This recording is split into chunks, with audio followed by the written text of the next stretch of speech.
Bonjour, je m'appelle Baptiste Pérez, je suis chercheur à l'Université de Namur et je suis heureux d'avoir été sélectionné par l'ILB à ce Risk Forum pour présenter mon projet Spillover Effects from Tether on Bitcoin Jumps and Market Co-Jumps.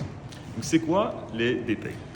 Alors, les DPEG dans stablecoin, c'est quand il est supposé avoir sa valeur de 1$ et qu'il perd cette valeur de 1$.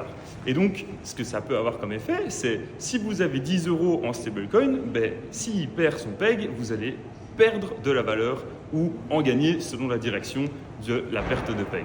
Et donc, en général, cette perte de PEG va avoir un impact sur le prix des autres actifs dans le marché des crypto-monnaies.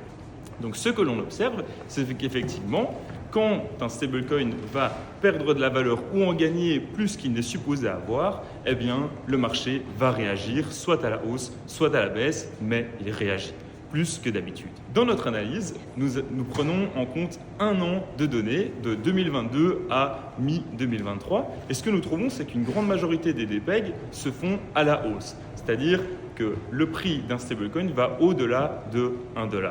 Et cela peut être justifié par divers éléments, tels qu'une fuite de capital, comme lorsqu'on l'a vu avec la guerre en Ukraine, où les gens veulent sortir leur argent de ce pays-là et passent par potentiellement des stablecoins. Donc cette demande de stablecoin est matérialisée par un grand nombre de DPEG à la hausse. Et ce que l'on voit, c'est que ces DPEG à la hausse ont également un impact sur le marché en général. La manière avec laquelle nous détectons des DPEG, c'est en fixant un certain seuil.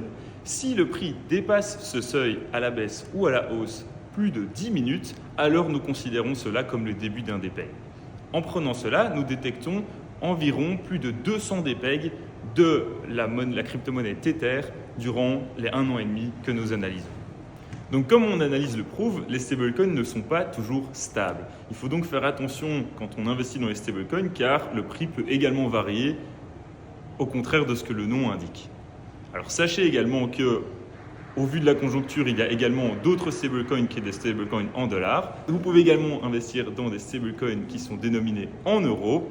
Et donc la conclusion de mon papier, c'est vraiment de faire attention aux variations de stablecoins qui peuvent impacter également le prix des crypto-monnaies de manière générale. Et effectivement, j'ai eu des reviews sur mon papier qui sont très pertinentes et qui vont en lien avec ce que j'avais déjà obtenu comme commentaire auparavant. Et donc je vais devoir un petit peu plus développer les mécanismes théoriques qui vont en fait justifier le fait que des DPEG de stablecoins vont avoir un impact sur le prix des actifs dans le monde des crypto-monnaies. Je remercie à nouveau l'Institut Louis Bachelier de m'avoir invité pour présenter lors de ce forum sur le risque financier et j'espère pouvoir revenir dans les années à venir. Merci beaucoup.